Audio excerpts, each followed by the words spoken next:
嘉义县要同梅山的太平分水所在呢，昨发生一件车祸，两台轿车可能是呢受险车无适宜去压着，其中一台卡入边的山沟，另外一台失控伫路中拍瘫痪。未少赛车甲骑车经过乡亲看到了，隆重落车配合远景，做伙将这个轿车拎去路边。这个画面互人翕到铺上网络，这个网友拢学了讲，如果看到台湾上水的风景。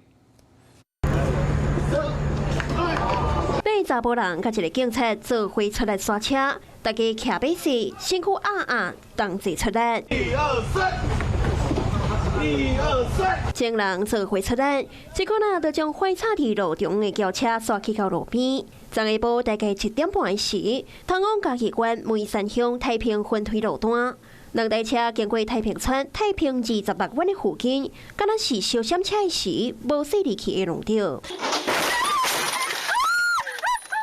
一声弄起来，一台车是掉伫边仔山沟，另外一台是失控坏插伫路中。他撞我的时候，我整个横移，然后我整个脖子扭到。轰动的这台白色轿车驾驶送上病院治疗，另外一个驾驶是无受伤，警方也随到现场处理。械性驾驶开车下山行经该处时，跨越双黄线，违规驶入对向车道，与对向上山车辆 的实行驾驶发生擦撞，并波及同为下山车道的刘姓驾驶车辆。施工同时，坏插伫路中的这台车影响到交通，赛车甲骑车经过民众看到这个情形，拢喊停车来甲警方斗相共。1、2、3。